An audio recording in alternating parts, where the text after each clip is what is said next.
लेकिन कहते हैं हर अंधेरे की नई सुबह होती है और इसी भरोसे के साथ इजराइल के लोगों के लिए दिवाली के मौके पर उम्मीद का दिया जलाया जा रहा है। इस बार एक बहुत स्पेशल दिया जलाया गया है इजरायली एम्बेसी की तरफ से। Diwali, the festival of light, which is right around the corner, by lighting diyas, we invite you all to light a diya with the hope of bringing back home our loved ones. Foreign countries की बात की जाए तो foreign countries में official holiday दी गई थी India को respect देने के लिए, इंडिया का फेस्टिवल सेलिब्रेट करने के लिए। उसके बरक्स अगर हम पाकिस्तान की बात करें तो ऐसी प्रिविलेजेस पाकिस्तान को हासिल नहीं होती हैं।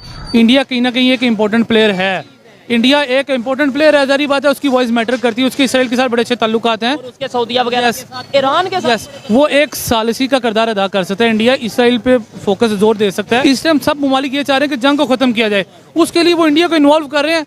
मजाइका कोई नहीं है, कोई बात नहीं, अगर इंडिया करे तो अच्छी बात। कि इंडिया के कल्चर को बहुत ज़्यादा प्रमोट किया जाता है एज कम्पेयर टू पाकिस्तान। अच्छा, इसमें ऐसे है कि देखिए इंडियन जो मार्केट है ना वो दुनिया की बड़ी मार्केटों में शुमार होती है। हमारे जितने अरब कंट्रीज़ हैं या यूरोप कंट्रीज़ हैं या अमेरिका वगैरह दूसरे जितने भी हैं, उनकी वहाँ पर इंडिया में बहुत बड़ी इन्वेस्टमेंट लगी हुई है। वो उनकी बात टाल नहीं सकते, रद्द नहीं कर सकते। इससे पहले ईरान के प्रेसिडेंट ने भी ये रिक्वेस्ट की इंडियन प्राइम मिनिस्टर से कि वो इस कन्फ्लिक्ट को ख़त्म करने में अपना रोल प्ले करें। अब पाकिस्तानी पॉलिटिशियन, पाकिस्तानी मौलाना भी ये रिक्वेस्ट करते डायरेक्टली या इनडायरेक्टली नज़र आ रहे हैं कि इंडियन प्राइम मिनिस्टर या इंडिया इसराइल को समझाए, इसराइल और हमास के मामले में अपना जय हिंद दोस्तों सबसे पहले मेरे तरफ से आपके और आपके पूरे परिवार को दीपावली की ढेर सारी शुभकामनाएं। अभी हाल ही फिलहाल एक बहुत बड़ा रिपोर्ट सामने निकल कर आ रहा है, जिस रिपोर्ट में ये बताया जा रहा है कि भारत में रह रहे एक इजरायली राजदूत ने पूरे भारतवासियों से नम्र निवेदन करते हुए बोले हैं कि प्लीज आप लोग एक एक्स्ट्रा उन इजरायली व्यक्तियों के लिए बत्ती जलाए जिनको हमास ने पकड़ लिया है। और दोस्तों इसी बात को लेकर के इजरायली राजदूत ने सोशल मीडिया के सामने आकर के पूरे भारतवासियों से नम्र निवेदन करते हुए बोले हैं कि प्लीज आप लोग एक एक्स्ट्रा बत्ती जलाए हमारे उन भाइयों के लिए और बहनों के लिए। और साथ ही साथ दोस्तों इजरायली राजदूत ने भारत के इस महापर्व को लेकर के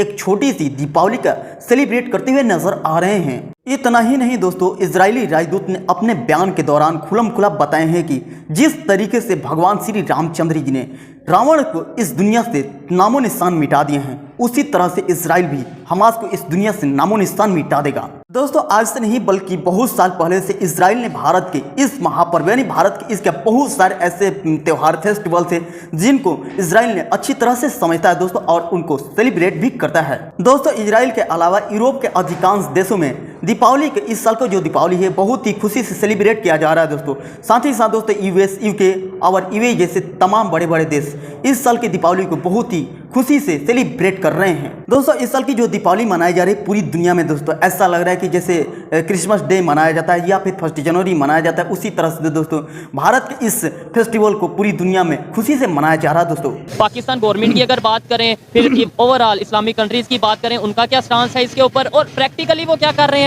और रिसेंटली मौलाना फजलुर रहमान कतर के वहाँ पे जाके वो मीटिंग भी उन्होंने हमास के जो लीडर हैं उनके साथ की, और उन्होंने वहाँ पे मौलाना फजलुर रहमान ने ये स्टेटमेंट दी है। उन्होंने बोला है इंडियन प्राइम मिनिस्टर को बाकायदा नाम लेके कि मोदी जी, मतलब हमें उम्मीद है, उन्होंने बोला मैं हैरान हूँ कि मोदी जी इस मामले में चुप क्यों है, मैं हैरान हूँ। क्या कहना चाहेंगे इसके ऊपर कि इस्लामिक लीडर उम्मीद कर रहे हैं इंडिया से, और ईरान ने भी कुछ टाइम पहले बाकायदा कॉल की है इंडियन प्राइम मिनिस्टर को और उन्होंने ये कहा है कि भाई हमें उम्मीद है कि आप अपना फुल कोशिश करेंगे ये मामले को हल करने। बेसिकली ये मामला इतना आसान नहीं है। ये मामला अब अल्फाजों की बजाय हमें एक्शंस के साथ इसको करना चाहिए। हम कब तक कंडेम करते रहेंगे और कब तक एक दूसरे के ऊपर डिपेंड करते रहेंगे, कब तक हम एक दूसरे की कंट्रीज़ के ऊपर डिपेंड करेंगे। सबसे पहली जो चीज़ है, मेनली चीज़ है, तमाम मुस्लिम ममालिक का इत्तेहाद हो, तमाम मुस्लिम ममालिक एक प्लेटफॉर्म के ऊपर। OIC बना, OIC का कोई ऐसे अभी तक इफेक्टिवनेस नहीं उसकी नज़र आ रही। कोई इफेक्टिवली अपनी आवाज़ को वो बुलंद करें और प्रैक्टिकली कुछ करें। जो हमने अभी 40 कंट्रीज़ का इत्तेहाद बना हुआ है हमारा आर्मी का, वो कहाँ पे है? पहले तो वो मिस है इस सारे सिनेरियो में। फ़लस्तीन के ऊपर जो कुछ सिस्टम जुल्म हो रहा है, आप यकीन करें कि मैं तो वीडियोज़ क्लिप कुछ देखे हैं, मैंने बच्चों को देखा है, दिल खून के आंसू होता है।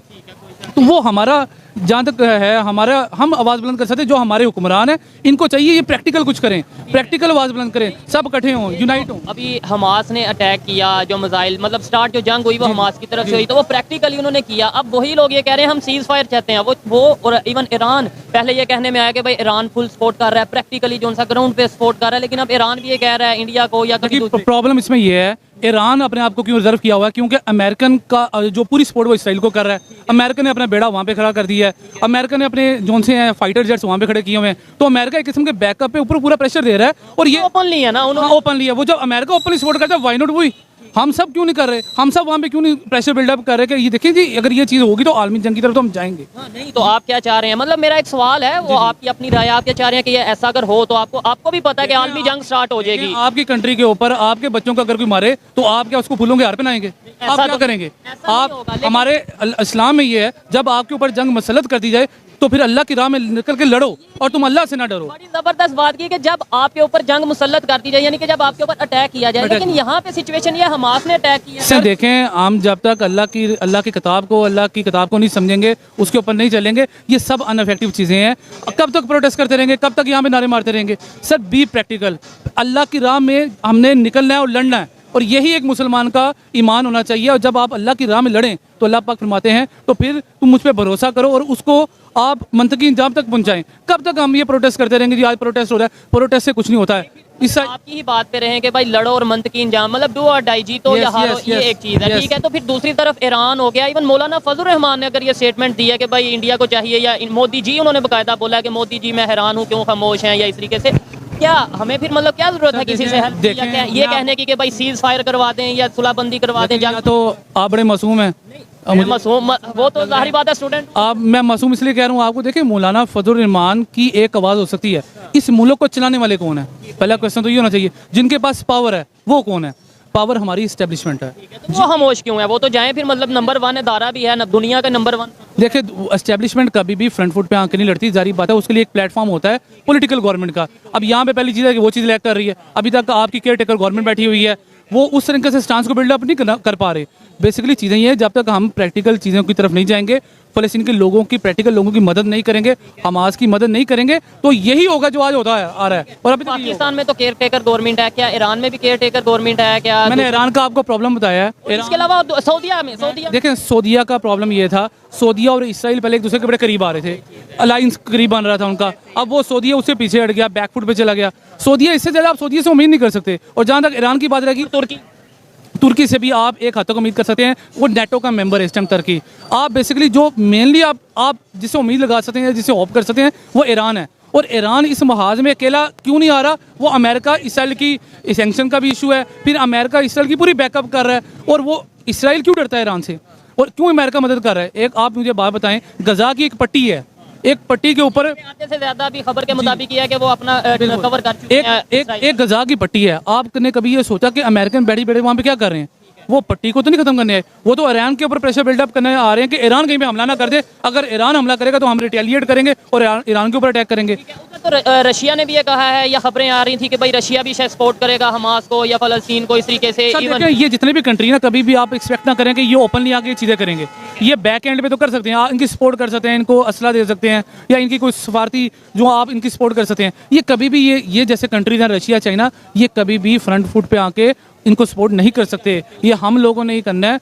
पाकिस्तान करे, ईरान करे, ये सारी इस्लामी ममालिक इकट्ठे हों और इसराइल को एक बार प्रैक्टिकल इसका जवाब दें। पाकिस्तान क्या इस पोजीशन पे आई है, मैं आपसे बात करूंगा। लेकिन इन्होंने बड़ी ऑथेंटिक बात की है कि भाई देखें, नारों की हद तक हम ये बात कर रहे हैं। देखें, जब जंग स्टार्ट होती है फिर डू और डाई है। मैं हमेशा ये कहता आया हूँ कि भाई हमें हमेशा पीस की तरफ जाने।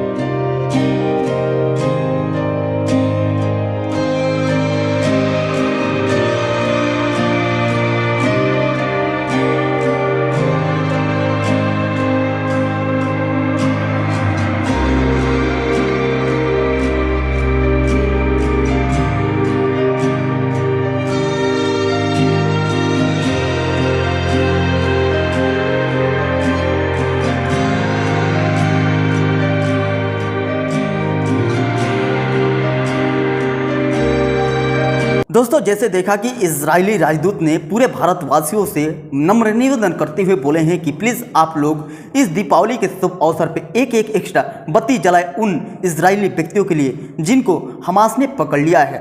जिस तरीके से इजरायली सरकार ने हमास को इस दुनिया से नामो निशान मिटाने का प्रण ले लिए हैं दोस्तों। ऐसा लग रहा है कि बहुत जल्दी सच में हमास को नाम निशान इस दुनिया से ही मिट जाएगा। साथ ही साथ दोस्तों मैं ये भी कहना चाहूँगा कि हमास के आतंकियों के अलावे जितने भी इस दुनिया में आतंकवादी देश हैं, जितने भी आतंकवाद फैलाने वाले हैं, जितने भी दहशतगर्दी वाले देश हैं, उनको इस दुनिया में से नामो निशान मिटा देना चाहिए, क्योंकि इन्हीं सब के वजह से अशांति पूरी दुनिया में फैली हुई है। दोस्तों बहुत सारे ऐसे कंट्री हैं जो कि बोल रहे हैं कि इजराइल और हमास के बीच जो वॉर अभी चल रही है इनको शांत हो जाना चाहिए, पीसफुल हो जाना चाहिए। लेकिन दोस्तों यदि इजराइल ने इस हमास को छोड़ देता है तो बाय द वे हमेशा कभी ना कभी इजराइल के ऊपर हमास ने अटैक करते रहेगा। इसीलिए इजरायली सरकार को इसके ऊपर बहुत बड़ा कदम उठाना चाहिए और इस हमास को इस दुनिया से नामो निशान मिटा देना चाहिए। तो दोस्तों अभी के लिए बस इतना ही। यदि वीडियो अच्छा लगा तो वीडियो को लाइक कर लीजिएगा और चैनल पर पहली बार हैं तो हमारे इस चैनल को सब्सक्राइब कर लीजिएगा, ताकि मैं भी मोटिवेट रहूं और आपके लिए ऐसा ही मजेदार वीडियो लाते रहूं। तब तक के लिए जय हिंद,